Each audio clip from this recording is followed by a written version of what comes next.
Good morning, everybody. Vince Devall with Eagle Homes, powered by eXp Realty.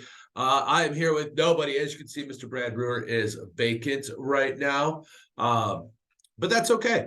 We are here, and I think he's going to join me via Zoom here in a few minutes, hoping. If not, I will be chatting with you guys about all things real estate and some do's and don'ts coming up in today's market. So happy Monday, couple weeks to Thanksgiving.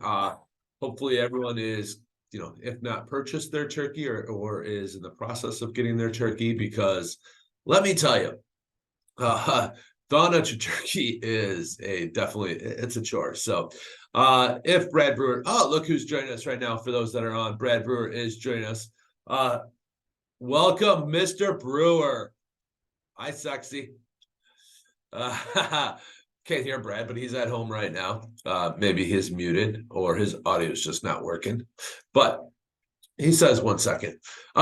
Let's talk about do's and don'ts in real estate when you're buying or selling. So I'm here. All right, I can hear Brad now. Brad, let's talk about do's and don'ts on the buying side. If you are buying a home, what are some of the things you want to? Now, let's start with some of the things you don't want to do. If you're buying a home, yeah, let's go with buying a home. I'm putting Brad on because you don't want to do it yourself. You don't want to do it yourself. What do you mean by you don't want to do it yourself? Get an agent. Get an agent. Get an agent. Why is it important to get an agent, Brad? There are roughly to do it correctly, there are about 50 plus steps to buying a home, from planning all the way through closing.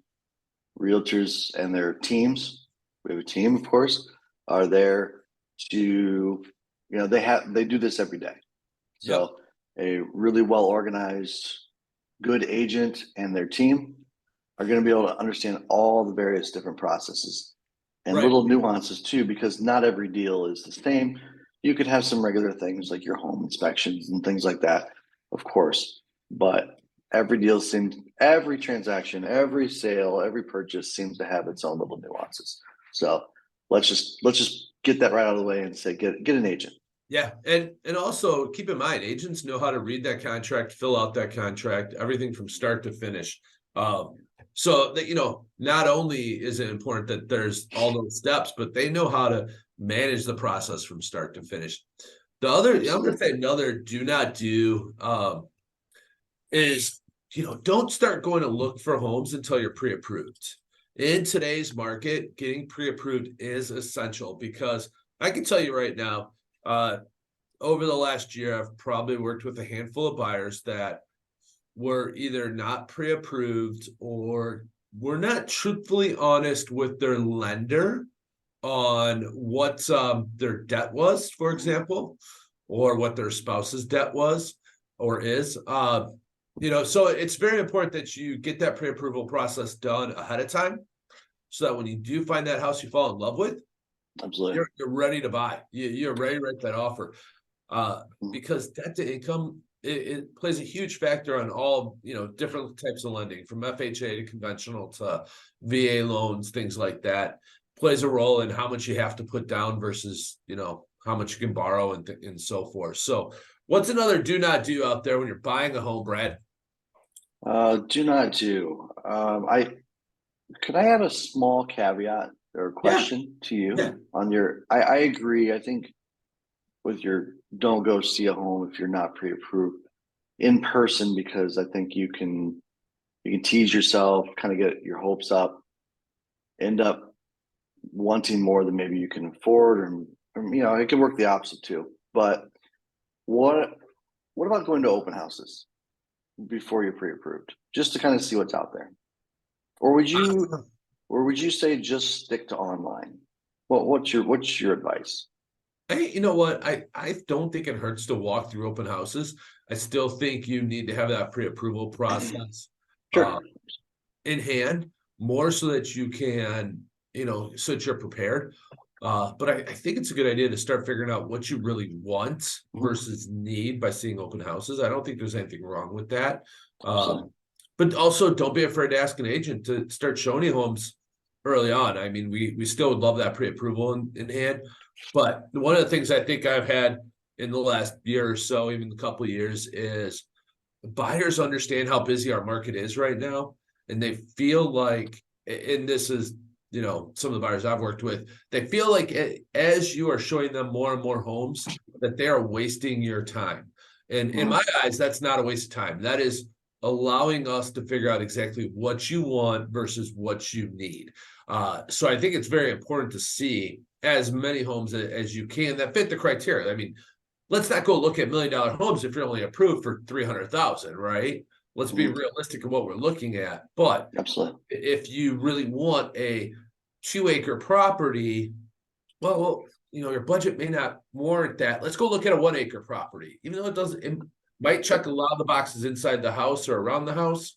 That, okay, we can forego 2 acres, get an acre, so we can have more of that living space that we want. So, Sure. I don't know, So Brad, what are your thoughts on the open house?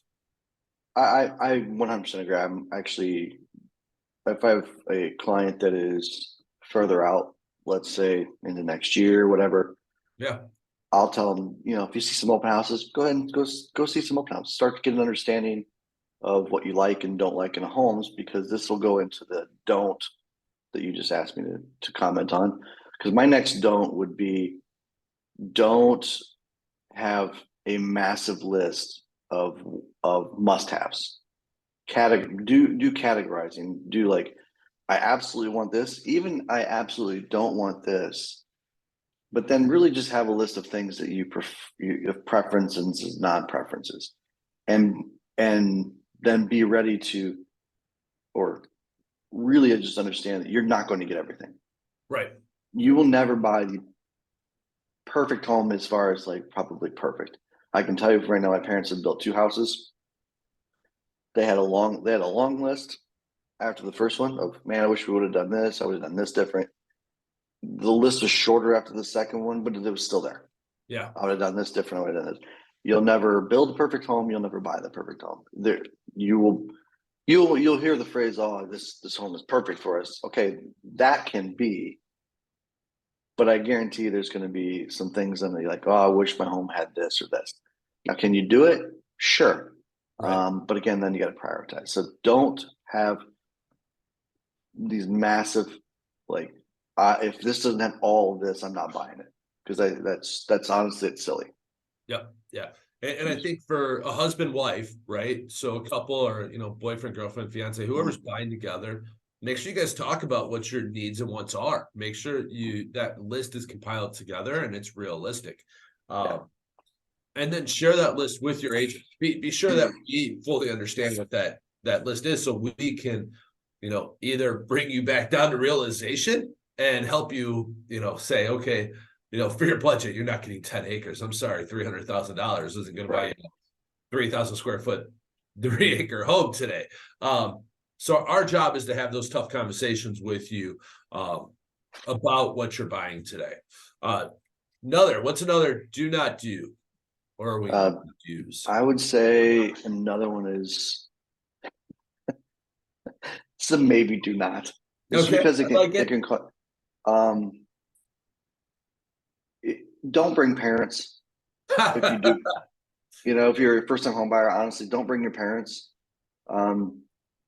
Or if you do, I gotta go get this. If you do, make sure your expectations are set. I'm gonna let you carry on with that. I'll be right back. All right. Yeah. So with that being said, there's nothing wrong with your parents coming along, but I think your parents, as a parent, and parents, if you're listening out there, more power to you if you're helping your child buy a house, look at homes, whatever, maybe work through it. But let them make the first opinion of it. Let them decide if that house is right for them. Also, parents were very opinionated. Trust me, I'm a parent. We have our own opinions, what's good for our child versus bad for our child. But if your son or daughter walks into the home, and they're like, I love this. Let them get excited about it. Let them, go through it all. Then maybe have a side conversation with them afterwards and go be like, hey, I know you loved it, but you realize that bedroom, that master bedroom that you're looking at will not fit your bedroom set. And then let them go, oh, really? Because they fell in love with the kitchen, whatever it might have been. They fell in love with the kitchen, but they didn't look at bedroom sizes, or that the master bathroom was on the second floor and there was no bathroom on the main level. Things like that. People, we kind of miss it, but let's not shoot them down. Don't keep ixnaying everything that they look at and see, because ultimately they're the ones that have to live there, buy the house. Yeah, you can coach them through it, but don't stop them. Also for, people out there buying a home that are thinking about bringing their parents with, don't be opposed to having your parents come with for the second showing. Why drag them around at looking at 5 to 10 houses when they can come over and let's check it out a second time, especially now that the market's starting to cool off a little bit. And, for a lot of homes, you can look at it once, go check it out a second time, whatever it might be. But don't be opposed to having to go look at it, a second time with you when you do that walkthrough. Another, looking at those do's and don'ts in today's market, the one thing I'm going to also throw out there for do not do, or maybe it's a do, I don't know. But we talked about setting expectations for what you're looking for. Set expectations for your budget, but do not, ladies and gentlemen, boys and girls, people of all ages, we do not want to, if you're thinking about buying a house, don't go buy a new car. Do not go take out another credit card. Do not go finance new furniture, whatever it might be. Don't finance that vacation and put a big expense on your credit card, because, we're looking at your debt to income ratio, or your lender is those are huge red flags. Do not take a loan out against your 401k if you're using your 401k as an asset for your purchase. Don't deposit a large chunk of money. These are all things lenders will tell you, but we as agents should be kind of giving you a heads up as you're starting to look.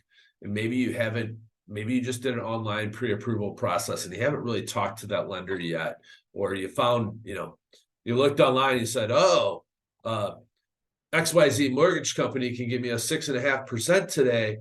That's awesome. I'm gonna fill out their application. You get pre-approved. You get that 6.5%. They didn't tell you it was $10,000 in paying points and fees and all those things. So find a local mortgage company to work with and go from there. So Brad, where I just covered is another don't do, and that is, spending money you don't have, taking out, going to buy, if you're getting ready to buy a house, don't go buy a new car. Don't go buy, refurnish your bedroom set, or, put a $10,000 vacation on a credit card. Now your credit card's maxed out. A lot of lenders will kind of warn you about that ahead of time, but there's some out there that just want your business right now and, won't tell you all those things, won't share all their fees with you, won't tell you the do's and don'ts of the mortgage side. So as agents, we want to kind of give you a heads up and, tell you, do not do not take your 10 grand that you have in savings and blow half of it at the casino. You're muted again, Brad, or you're disconnected.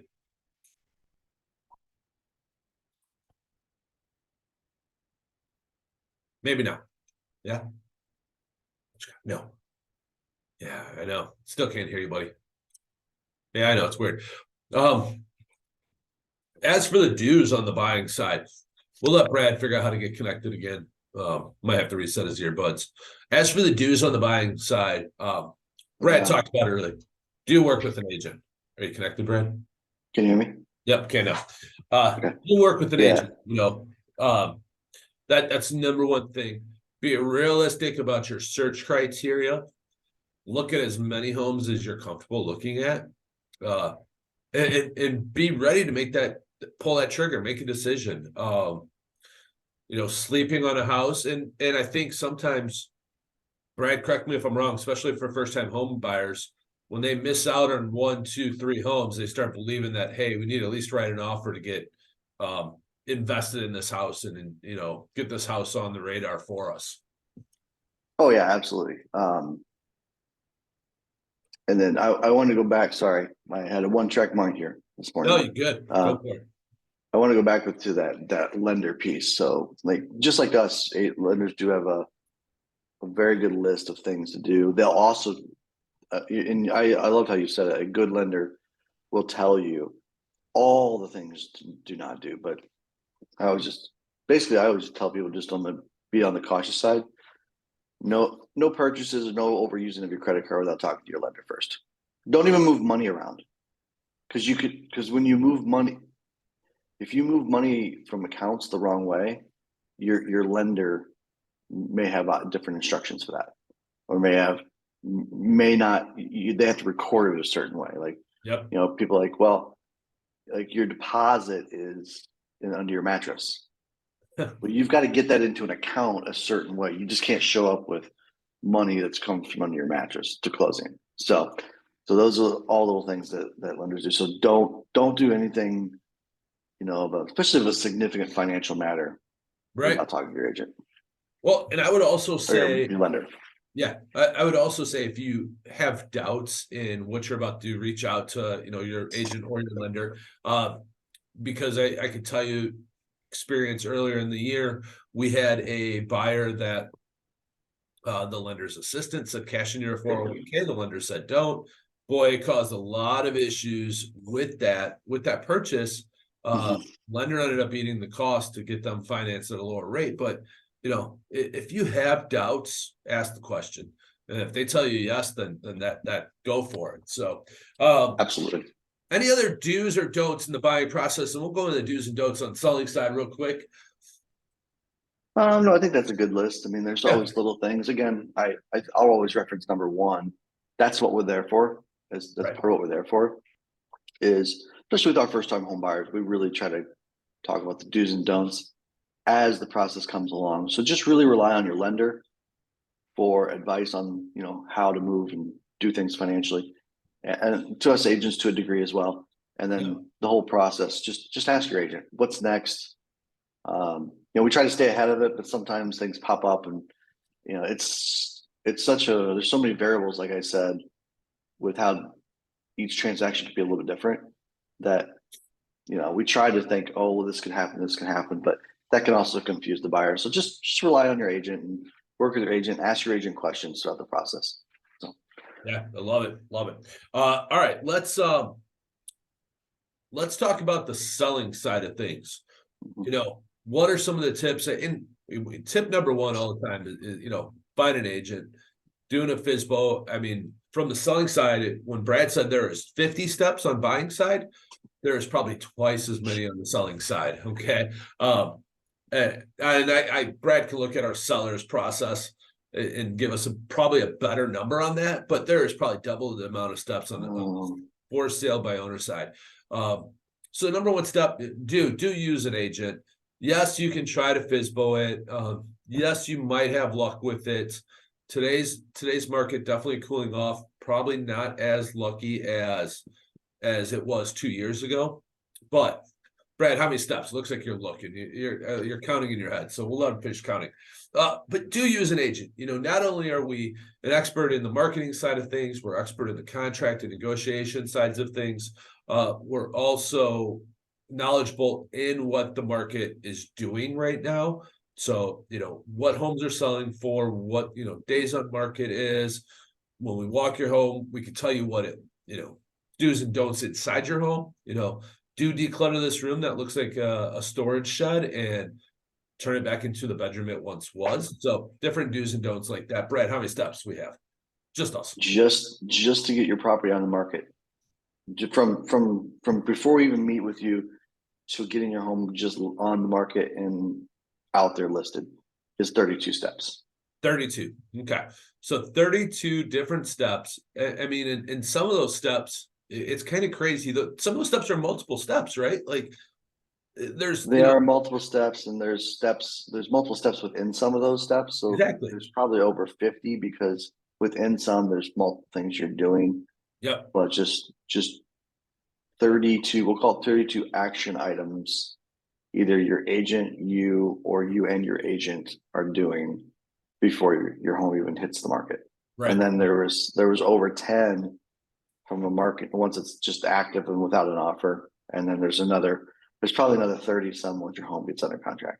Yeah. So you're talking near 100, over 75 and near 100 actionable items to sell your home and do it the right way to get you your max dollar, your smoothest transaction. And then don't forget, if there's a layer there where you're also buying and selling, I mean, you're going to really if you're going to manage it yourself, I mean, you don't expect to be productive at your other job, because there's a reason we are a career. We're our own job, because that's, it's our job to try and take a lot of that load off of you. Well, I mean, and even, for sale by owners, right?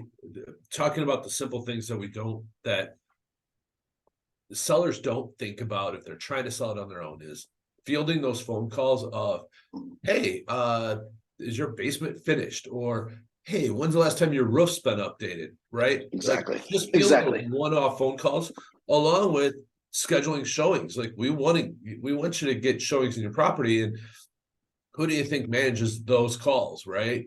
That's us as agents. Now, obviously, we use systems out there, but they still have to get approved and out there. So, number one thing is, once again, if you are thinking about selling your home, do use an agent.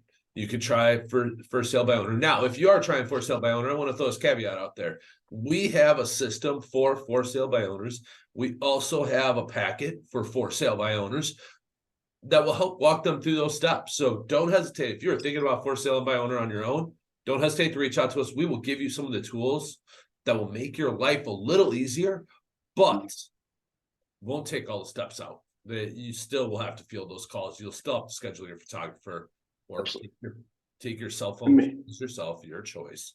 It goes down to one of the main things I always tell people, we don't really sell homes. Homes sell themselves. Our job is to get as many eyes on it, such as marketing, and then we're process managers. I think if you really simplify an agent's job, it's marketing, advertising, and a process manager. Yeah, I agree with that. What is another don't? Let's stay with the don'ts when we're talking about selling your home. What's another don't?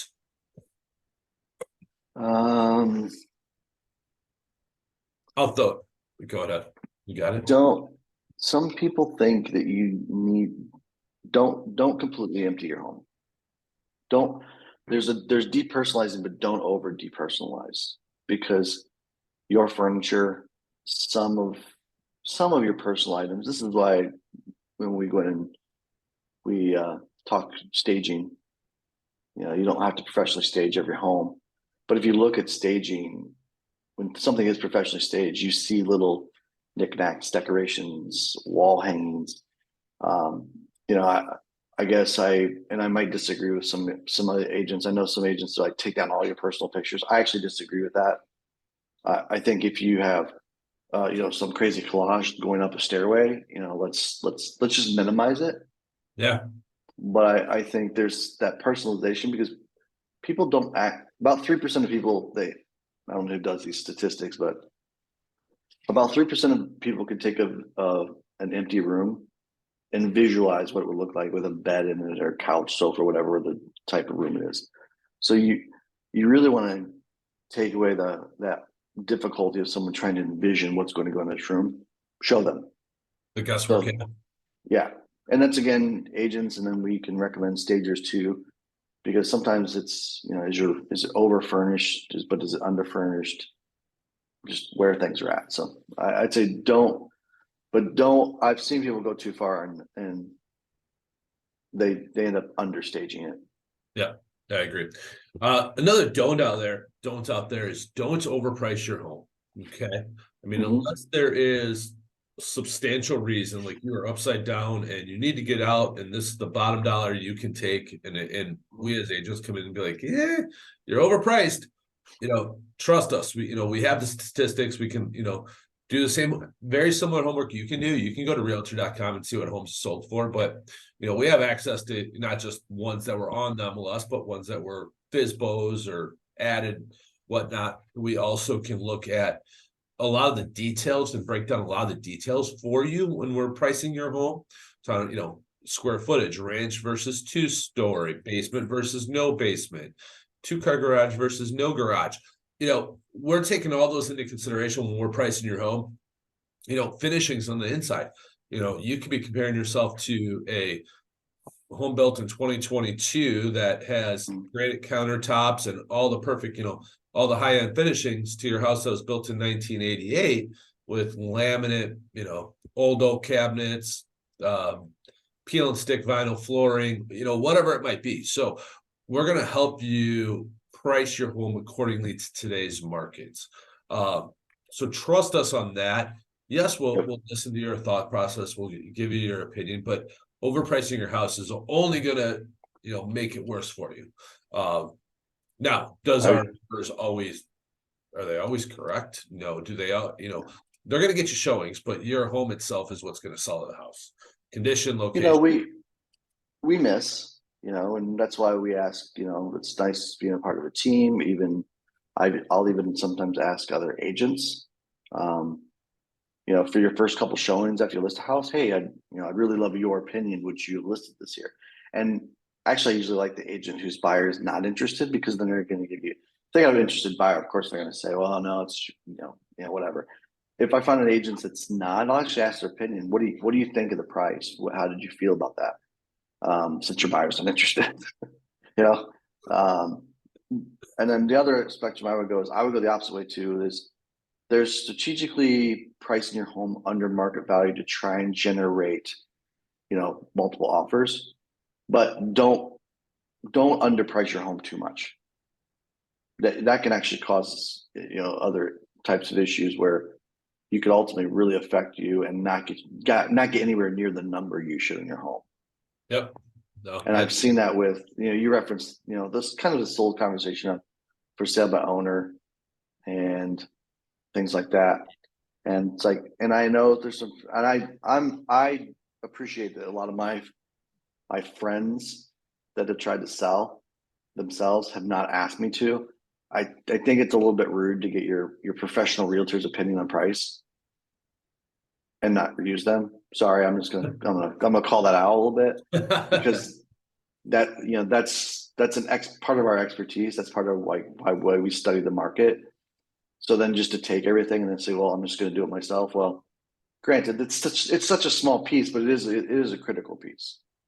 It's right. Pricing, right? So those I think those are the major don'ts that I would say from a selling perspective. I can't try and think of anything major don't wise, but I think those are the big ones.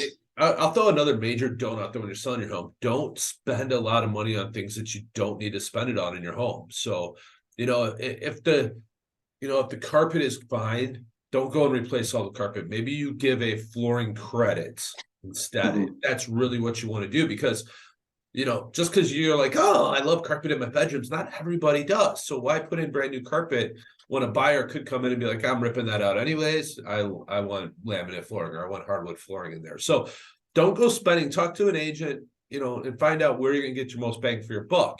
If we walk in a room and it's all, dark colors like this wall behind me, and it's a small bedroom, we may recommend buying a $30 gallon of paint and painting that room, or whatever, or $60 and painting that room, make it brighter, because colors. What's that, Brad?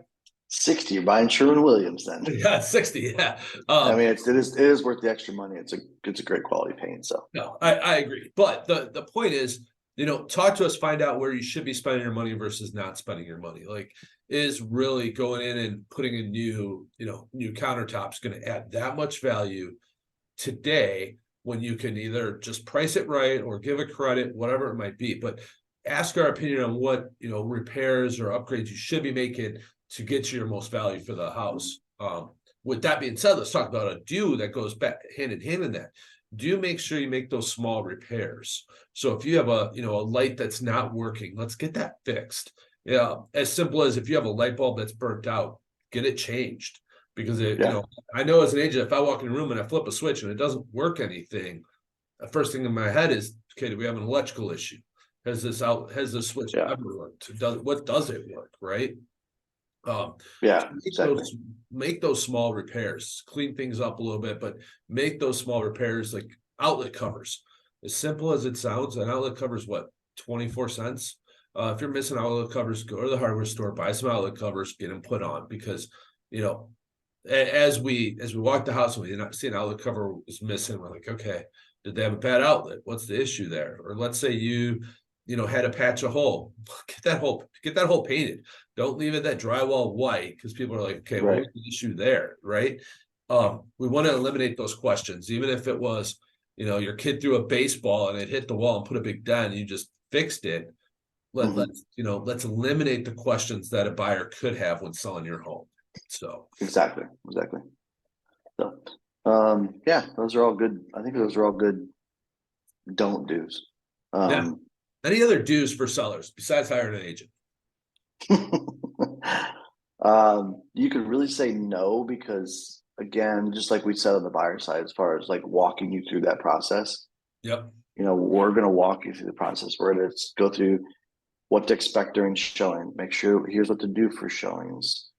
If you can, little things like leave the lights on before you leave. Don't rely on the agent.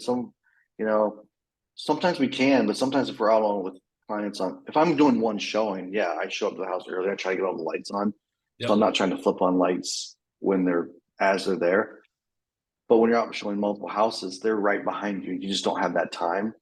So, might run your electric bill a little high for a couple weeks, for a bunch of showings potentially. But if you can, leave all the lights on. Get all the lights on so you're home. Open the windows. Yeah. Good point. Don't have it shut like the one behind me, although that's just blocking the sun right now. Make sure you're home. And then of course the big three that I always talk about: clean, clear, and clutterless. Yeah. Clean. I've sold homes that hadn't been updated since the 70s or 80s, but they were so immaculately kept and they were clean that they still got amazing value for their home. Clear. Keep surfaces, keep minimal stuff on surfaces. Kitchen is a great example. If you use your toaster once a week, put that away. Yeah. Pull it out once a week when you're using it, and otherwise keep it off the countertop.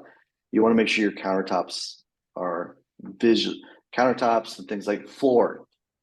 That's the whole clutterless. When you put stuff on the floor, it's because you don't have anywhere else to put it. So try to keep things off the floor. Book bags, things like that don't go on the floor. So I always use the 3 C's. Those are probably my big do's. Make sure the house is clean, make sure it's nice and clear, surfaces, floors, and eliminate clutter. Don't just have clutter sitting around. Yeah. I'm going to add one other don't in there when we're talking about clean, clear, clutter, things like that. Don't light a bunch of fragrant candles, or plug in a bunch of those plugins, right? Because some people are kind of sensitive to smells, and we don't want to turn them off, for one. And two, when you walk in the house and there's 10 plugins going, a lot of times your first thought is, what are they trying to cover up? Are they trying to cover up a musty smell, a cat or dog, animal smell? So, do not, burn. If you want to make some fresh baked cookies and leave them out, hey, that's awesome. We'll eat them. But do not plug in a bunch of plugins, burn a bunch of candles, incense, oils, whatever it might be. Oh, I can give you a real life example, and unfortunately it does happen. Not everybody is, but it's not even like they don't like the smell, which that's, you can run into that for sure. Yep. I mean, I had a lady one time I was showing her house. She hit the doorway and she could smell. I can't remember what the smell was, but it was I don't know if she's allergic or highly sensitive to it. She just couldn't go in the house.